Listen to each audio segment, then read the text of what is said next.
आज हम स्टार्ट करेंगे दूरी, विस्थापन, वेग और त्वरण और चाल। तो हम देखेंगे कि ये एक दूसरे से आपस में कैसे इंटरलिंक होते हैं। तो आइए अब हम इनको स्टार्ट करते हैं। तो नंबर फर्स्ट जो हमारा है वो रहेगा दूरी, और दूरी इंटरलिंक करेगी किससे? विस्थापन से। तो सबसे पहले हम पढ़ेंगे दूरी को। तो दूरी और सेकंड हम डाल देते हैं विस्थापन।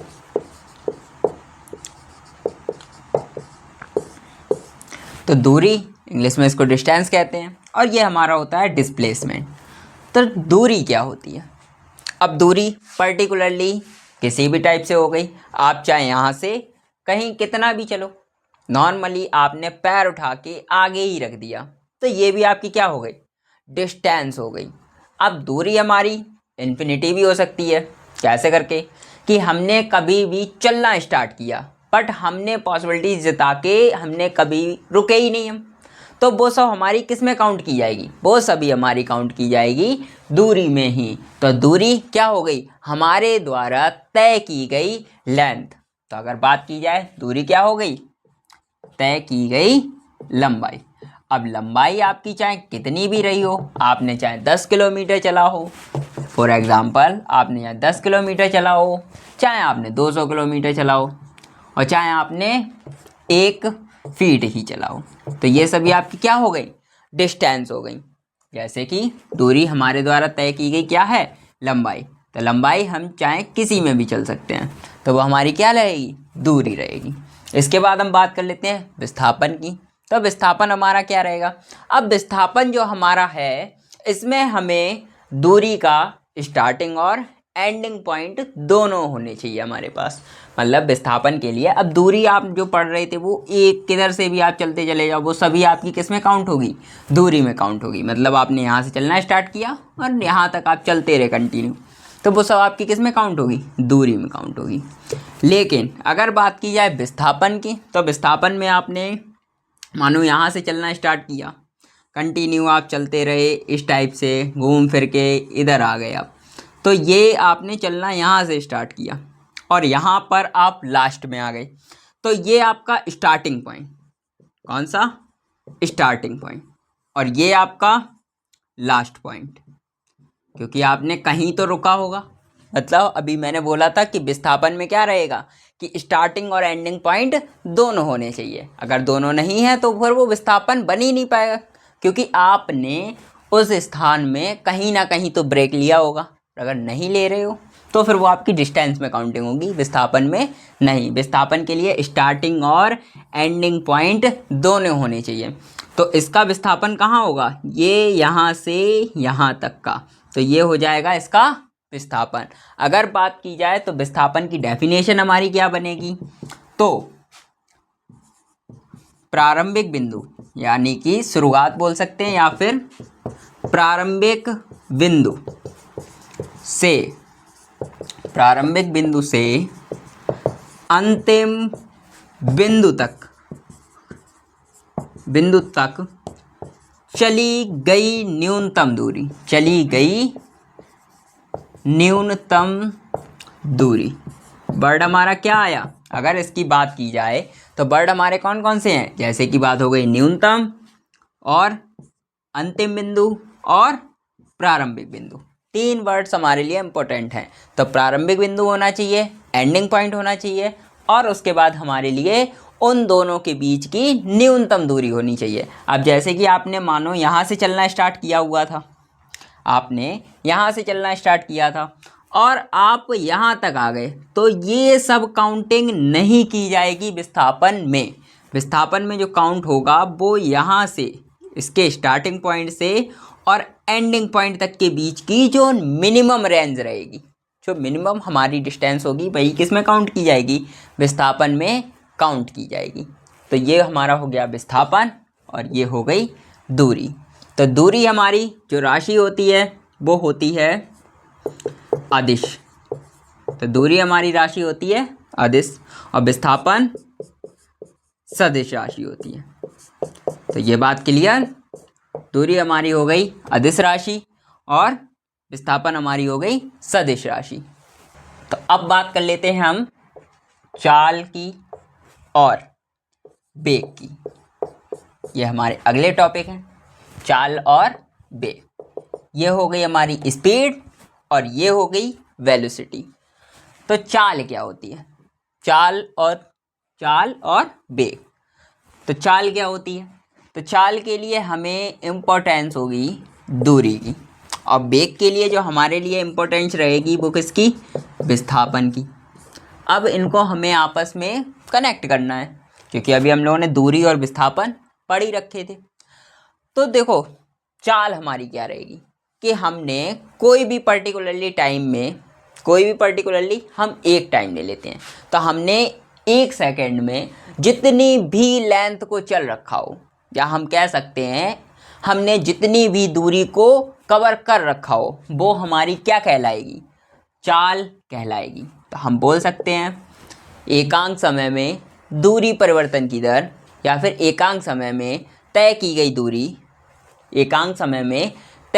गई दूरी हमारी क्या कहलाएगी? चाल कहलाएगी। तो चाल हमारी क्या होती है? दूरी बटे समय होती है। तो ये बात हो गई। तो चाल हमारी क्या हो गई? चाल बराबर दूरी बटे समय। तो चाल हमारी जो भी है दूरी, उसको तय करने के लिए हम किस तरीके से चल रहे हैं, हम कितना टाइम ले रहे हैं उस दूरी को तय करने के लिए, तो वो हमारी क्या कहलाएगी? चाल कहलाएगी। जैसे कि हम लोगों के पास मोटर बाइक होती है, या फिर हम लोग जब कभी भी कार वगैरह चलाते हैं, या फिर हम किसी भी चीज़ की स्पीड निकालते हैं, क्योंकि चाल को हम लोग स्पीड ही बोलते हैं मोस्टली। तो स्पीड हम लोग किस में निकालते हैं? किलोमीटर पर आवर में। जो हमारे पास मीटर्स होते हैं उनकी बात कर रहे हैं, जैसे कि बाइक के हो गए, कार के हो गए, और भी जो भी आपके पास हो, तो किलोमीटर पर आवर में होती। तो उसमें एक मीटर लगा होता है, उसमें आपकी जो भी मीटर की रेंज रहती है वो आपको स्पीड दिखाता है कि आप 60 किलोमीटर पर आवर की स्पीड से चल रहे हैं या फिर 100 की स्पीड से चल रहे हो।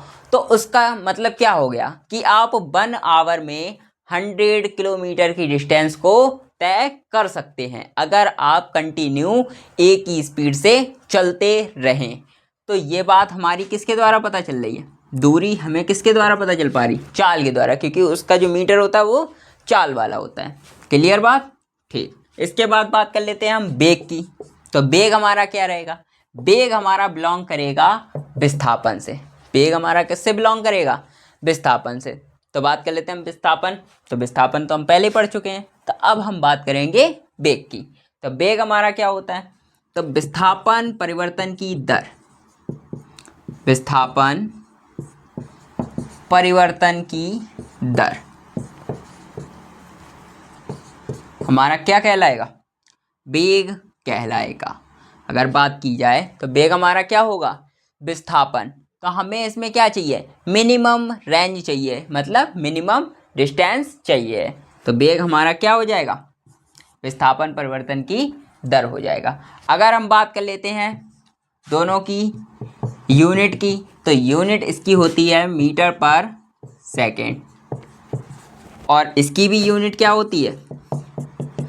मीटर पर सेकेंड होती है। इनकी डायमेंशन की बात कर लेते हैं, मतलब विमा की। तो विमा इसकी होती है Lt-1, और इसकी भी विमा होती है Lt-1। उसके बाद ये हमारी सदिश राशि है, और ये हमारी अदिश राशि है। इसके बाद नेक्स्ट अगर हम बात करें तो इसको हम लोग b से रिप्रेजेंट करते, और क्योंकि ये सदिश है तो इसके ऊपर वेक्टर साइन लगेगा, और इसे हम लोग मोस्टली s से रिप्रेजेंट करते हैं। b हमारा होता है, अगर बात की जाए तो प्रारंभिक वेग माइनस अंतिम वेग। तो यहाँ पर जो हमारा u है वो है प्रारंभिक वेग, और b है हमारा वो अंतिम वेग, क्योंकि हमें इन दोनों के बीच की मिनिमम रेंज विस्थापन निकालना होता है ना। तो विस्थापन में हमें दूरी की मिनिमम रेंज पता होनी चाहिए, तभी हम क्या निकाल पाएंगे? वेग निकाल पाएंगे। तो अब स्टार्ट करते हैं हम तात्क्षणिक चाल और ताज छड़ेक बेग। तो ये हमारे दो टॉपिक हैं। तो ताज छड़ेक चाल क्या रहेगी और ताज छड़ेक बेग क्या रहेगा। तो ताज छड़ेक, इसमें देखो एक वर्ड्स आ रहा है, क्या, छड़ेक। छड़ेक का मतलब क्या होता है, बहुत ही मिनिमम टाइम के लिए, मतलब क्षण भर के लिए। तो ये क्या रहेगा, अब क्योंकि हमें यहाँ पर टाइम हमारा कंफर्म हो गया, क्या, क्षण भर के लिए। अगर हम इसको तोड़ें तो क्षण हो जाएगा, क्षण मतलब पल भर। पल भर हमारा क्या हो सकता है, टाइम हो सकता है, क्या, टाइम हो सकता है। तो किसी क्षण, क्षण में, यहाँ पर लिख लो, किसी क्षण में तय की गई दूरी, तय की गई दूरी हमारी क्या कहलाएगी, ताक छड़ेक चाल कहलाएगी। मतलब किसी भी क्षण में तय की गई दूरी, यानी कि किसी भी मिनिमम टाइम में तय की गई दूरी हमारी ताक छड़ेक चाल कहलाएगी।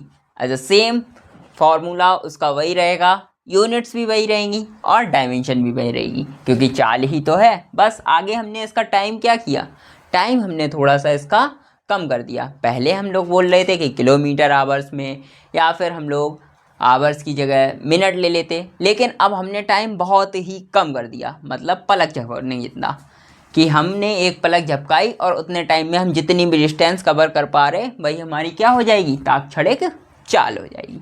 उसके बाद हम बात कर लेते हैं ताक छड़ेक बेग की। तो इसका भी एज सेम रहेगा, क्या, किसी क्षण में विस्थापन, किसी क्षण में विस्थापन हमारा क्या बन जाएगा, या फिर विस्थापन की दर हमारा क्या बन जाएगा, ताक छड़ेक बेग बन जाएगा। क्योंकि v इक्वल क्या होगा, इसको हम लोग रिप्रेजेंट कर ले रहे हैं t से d/t। तो हमारा ये क्या बन जाएगा, किसी क्षण में विस्थापन हमारा हो जाएगा ताक छड़ेक बेग कहलाएगा। किसी पर्टिकुलरली, मतलब बहुत ही मिनिमम टाइम के लिए होना चाहिए, तो वो हमारा क्या बनेगा, ताक छड़ेक बेग बनेगा। अब बात कर लेते हैं हम औसत चाल,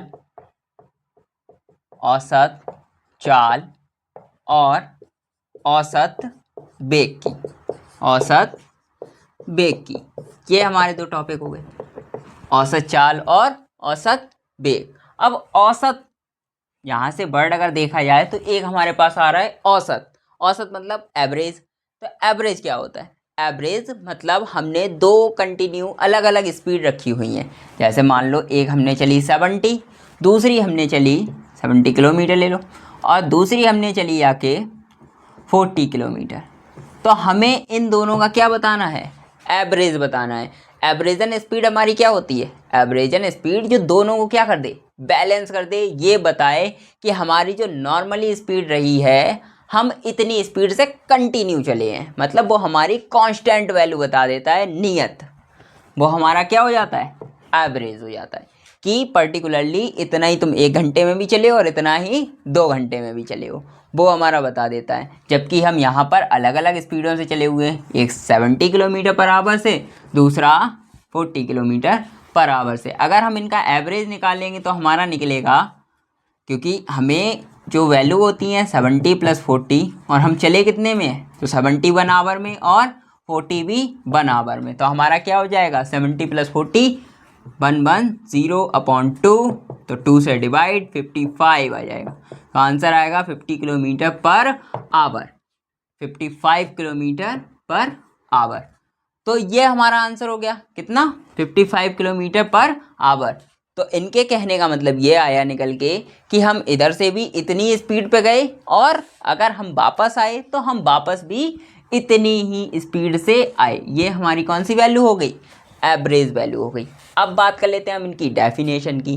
तो डेफिनेशन क्या रहेगा, कि किसी भी समय अंतराल में, किसी भी समय अंतराल में जो भी हमने टोटल डिस्टेंस को क्या किया हुआ है, कवर अप किया हुआ है, जो भी हमने टोटल डिस्टेंस को कवर कर रखा है, वो हमारा क्या कहलाएगा, औसत चाल कहलाएगा। बात की जाए किसी भी समय अंतराल में, किसी भी समय अंतराल में कुल तय की गई लंबाई, कुल तय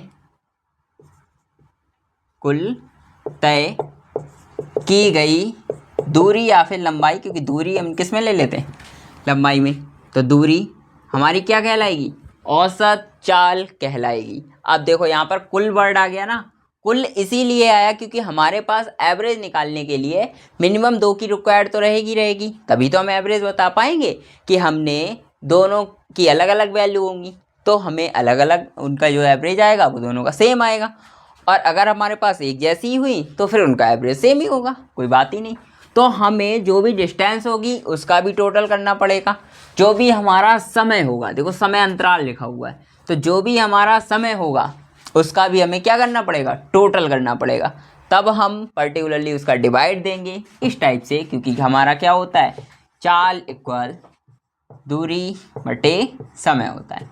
तो समय जो भी रहेगा उसको भी ऐड करके लिखना होगा, दूरी जो भी होगी उसको भी ऐड करके लिखना होगा, तब जाके फाइनली हमारी जो चाल निकल के आएगी वो कौन सी वाली निकलेगी, औसत चाल निकलेगी।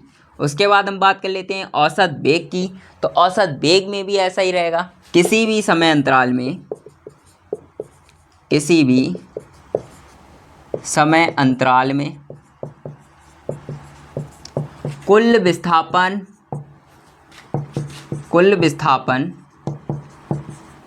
और कुल समय के अनुपात को